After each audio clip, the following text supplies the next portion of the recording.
Hello दोस्तों, बहुत बहुत स्वागत। मैं आज आपका फिर कर रहा हूं एक बार हमारे साथ में। और मैं जीवन उत्साह न्यूज़ का मुख्य संपादक, मेरा नाम रमेश शर्मा है। और जैसा कि आप जानते हैं कि पिछले काफ़ी लंबे समय से हम आपके बीच में आपके क्षेत्र को लेकर कुछ ऐसे मुद्दों पर बात करते हैं जिन मुद्दों को लेकर कहीं ना कहीं हमें लगता है कि ये हमारे से टच करते हैं। दोस्तों, आपने ज़्यादातर देखा होगा कि समाज के जितने मुद्दे होते हैं वो लगभग हमारे सराउंडिंग में ही हमारे आसपास घूम रहे होते हैं, किसी से रिलेट करते हैं, किसी के खिलाफ होते हैं। तो जीवन उत्साह न्यूज़ का हमेशा ये प्रयास रहा है कि ऐसी चीज़ों को समाज के बीच में लाया जाए जिनसे समाज में जागरूकता तो आए ही आए, साथ में समाज को एक मैसेज भी क्रिएट हो। आपने पिछले कुछ समय से देखा होगा, हमने बुज़ुर्गों को लेकर काफ़ी बड़े स्तर पर एक मुहिम चलाई थी, जहां पर बुज़ुर्गों को अगर कोई मारपीट करता है या उनका कोई परिवार का परेशान करता है तो उसके खिलाफ आवाज़ उठाई जाए। मैं आपको कुछ इंसिडेंट बताता हूं। बड़सर में एक इंसिडेंट हुआ था जब एक बुज़ुर्ग को उसकी बहू द्वारा और बेटे द्वारा पीटा गया था। उस इंसिडेंट के बाद में हमने अभी थोड़े दिन पहले ही हमीरपुर में एक बुज़ुर्ग को रास्तों को लेकर दो वकीलों ने पीटा था। तो ऐसे बहुत सारे मुद्दे हमारे सामने आते हैं और इन मुद्दों में सबसे बड़ी जो बात है वो ये है कि बुजुर्गों का जिस तरह से समाज में आज शोषण हो रहा है, चाहे वो उनके बच्चों के द्वारा किया जा रहा है, चाहे वो समाज द्वारा किया जा रहा है, ये दोनों ही हमारे लिए बहुत ही ज़्यादा घातक हैं। अभी घातक क्यों है, आप इसको थोड़ा समझिए। क्योंकि हम जिस तरह के समाज में जिस तरह की चीज़ों को लेकर आते हैं, जिस तरह की चीज़ों को समझते हैं, हमारा समाज उन्हीं का अनुसरण करता है। यदि कोई व्यक्ति बुजुर्ग को मारता है और उसको प्रशासन की तरफ से, कानून की तरफ से कोई सख्त सजा नहीं मिलती है, उसको भी ठीक उसी तरह से ट्रीट किया जाता है जिस तरह से नॉर्मल धाराओं में एक व्यक्ति को मारने का और पीटने के लिए किया जाता है, तो कई लोगों का हौसला इस बात को लेकर बढ़ जाता है कि अगर हमने इसके करने से इसको कुछ नहीं हुआ तो फिर हम भी कर देंगे तो क्या होगा।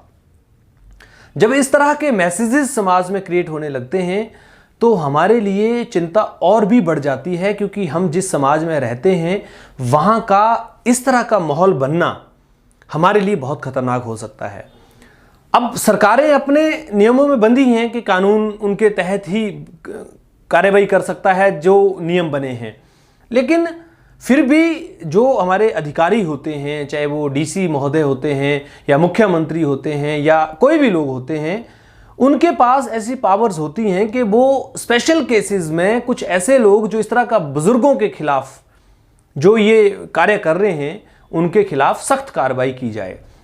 हिमाचल प्रदेश में बहुत सारे मामले सामने नहीं भी आ पाते हैं, क्योंकि एक तो लोग ये सोचते हैं कि बुजुर्गों का अगर इस तरह का मामला सामने आ जाएगा तो बेइज्जती होगी समाज में, और बुजुर्ग भी खासकर अपने बच्चों को लेकर बहुत प्रोटेक्टिव रहते हैं और वो हमेशा ये मानते हैं कि अगर उनके बच्चों का नाम चला जाएगा तो फिर उनका भविष्य खराब हो जाएगा, उनका कहीं ना कहीं करियर खराब हो जाएगा, उनका समाज में नाम आ जाएगा, बेइज्जती होगी। तो बुज़ुर्ग इस चीज़ से भी डरते हैं। हमने बहुत सारे ऐसे इश्यूज़ हमारे पास आते हैं जिसमें ये बुज़ुर्ग कहते हैं कि नहीं, अगर ऐसा कोई बात है भी तो वो चुपचाप उसको सह लेते हैं और उस तरफ जो है वो अपनी आवाज़ नहीं उठा पाते हैं, क्योंकि उनको लगता है उनका बेटा है, उनकी बहू है, समाज में बेइज्जती हो जाएगी। तो ये सब चीज़ें समाज में चलने की वजह से और भी कहीं ना कहीं बुज़ुर्गों के अस्तित्व को खतरा हो रहा है। बहुत सारे कॉल्स हमारे पास आते हैं जो लोग इसको अप्रिशिएट करते हैं, खासकर क्योंकि मुद्दा ही ऐसा है, इसको अप्रिशिएट ही करेगा। कोई व्यक्ति कहेगा नहीं कि इस मुद्दे में आपने क्यों आवाज़ उठाई, क्योंकि जब हम बुज़ुर्गों की रिस्पेक्ट नहीं करेंगे या उनका हम आदर नहीं करेंगे या उनको हम केयर टेक नहीं करेंगे तो हमारे जो बच्चे हैं वो यही सीख रहे हैं। और जब हमारे बच्चे हमें बुज़ुर्गों का रिस्पेक्ट करते हुए नहीं देखेंगे तो ध्यान रखिए, कल आपका भी नंबर आने वाला है। जिस तरह से आप अपने बुज़ुर्गों को आज प्रताड़ित कर रहे हैं, जिस तरह से आप उन बुज़ुर्गों को परेशान कर रहे हैं, आपके बच्चे आपको करेंगे। ये बात आपको शायद अभी समझ में नहीं आएगी, लेकिन ये बात आपने ज़रूर सुनी होगी कि जैसा बोओगे वैसा ही काटोगे। यानी जो आपने पैदा करना है आपको उसका बीज बोना पड़ेगा। तो इसका मतलब आप बीज बो रहे हैं। अगर बुज़ुर्गों का तिरस्कार आप कर रहे हैं, बुज़ुर्गों की मारपीट कर रहे हैं, उनके साथ आप किस तरह का शोषण उनका कर रहे हैं, तो ये हमारे समाज के लिए गलत मैसेज है। आप सब लोग अपने आसपास किसी तरह की कोई ऐसी घटना आपको लगती है जिसकी वजह से आपको ऐसा लगता है कि ऐसा हो रहा है, तो आप हमसे भी संपर्क कर सकते हैं। बहुत सारे एनजीओज़ हैं जो इस तरफ कार्य करते हैं। हालांकि मैं ये देख रहा हूँ कि बुज़ुर्गों के मामले में एनजीओज़ सामने नहीं आ पा रहे हैं। अगर अभी इसी तरह से कोई बात ऐसी होती कि किसी बुजुर्ग ने किसी बहू को पीट दिया होता तो पूरे एनजीओज वहाँ पर तांता लगा देते, वहाँ पर डेरा जमावड़ा लगा देते और पता नहीं क्या क्या कर देते। लेकिन एक बुजुर्ग को मारा गया, और मैंने बड़सर वाले केस में भी देखा, और भी मेरे पास केसेस आते रहते हैं, तो मैं ये देख रहा हूँ कि किसी एनजीओज ने भी इतनी हिम्मत अभी तक नहीं की है कि वो उस बुजुर्ग के लिए वहाँ पर खड़े हो जाते हैं। हालांकि एक एनजीओ का मेरे पास कॉल आया जो आउट ऑफ स्टेट है, उन्होंने हमें ये भरोसा दिया कि हम इसको लेकर एक बड़ा अभियान करेंगे, लेकिन जब तक करेंगे नहीं, जब तक हम इस बात को कैसे एक्सेप्ट कर लेते हैं। यानी कुल मिला के मेरा ये कहना है कि हमारे बुजुर्ग हमारी धरोहर हैं, और आप सब लोग इस तरफ थोड़ा सा बड़ा ध्यान रखें कि बुजुर्गों का इस तरह से निरादर ना करें, बुजुर्गों की रिस्पेक्ट करें।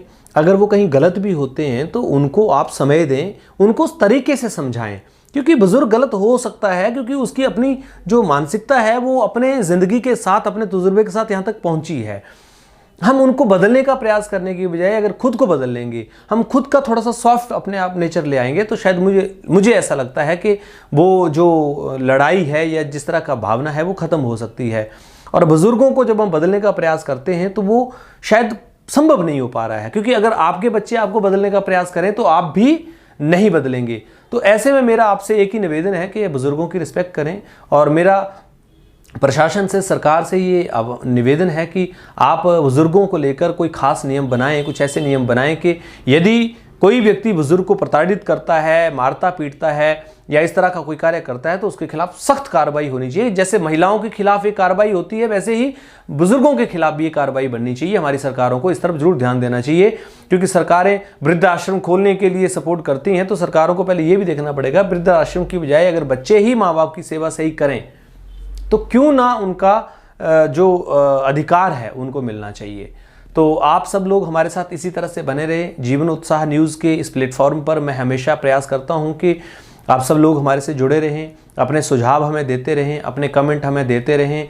हमारे चैनल्स को आप सब्सक्राइब कर लें। अगर आप यूट्यूब पे देख रहे हैं, वहाँ पर आपको एक बेल आइकन दिखेगा, उसको आप बजा दें ताकि आपकी सभी नोटिफिकेशन आपके पास आती रहे। अगर आप फेसबुक पे हमें फॉलो करते हैं तो वहाँ पर आप फॉलो कीजिए, पेज को लाइक कीजिए, और इस तरह से आप हमारी खबरों को शेयर भी किया करें, क्योंकि हम हर तरह के मुद्दों में काम करना चाहते हैं। और मैं आपको विश्वास दिलाता हूं कि अगर आप सबका प्यार, सहयोग, आशीर्वाद इसी तरह से रहा तो हम आने वाले समय में बहुत सारी चीज़ों पे कार्य करना शुरू करेंगे, क्योंकि आप जानते हैं समय के साथ में ही चीज़ें ग्रो होंगी, क्योंकि किसी भी ऑर्गेनाइजेशन को चलाने के लिए बहुत सारी चीज़ें चाहिए होती हैं। एक बड़ी टीम चाहिए होती है, एक फंड चाहिए होता है, और बहुत सारी चीज़ें जो हैं वो समय के साथ में बदलती हैं।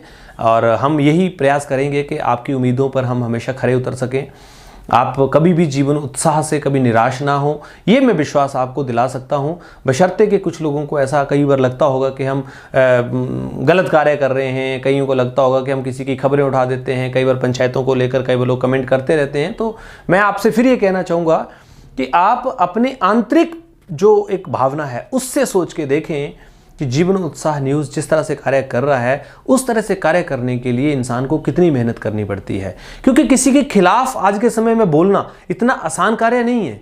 किसी के खिलाफ आज अपनी आवाज़ उठाना इतना आसान कार्य नहीं है, पर हम बड़े सौभाग्यशाली हैं। और मैं आपको एक चीज़ बताता हूँ, लोग कहते हैं कि किसी मंत्री का फ़ोन आ जाता है, किसी पॉलिटिशियन का सपोर्ट करने के लिए किसी का कॉल आ जाता है। मैं आपको बताऊं 1.5 साल से ज़्यादा मैं कार्य करते हो गया, मुझे आज तक किसी भी पॉलिटिशियन ने, किसी भी अधिकारी ने, किसी भी व्यक्ति ने किसी खबर को रोकने या चलाने या हटाने या किसी के लिए कॉल नहीं किया।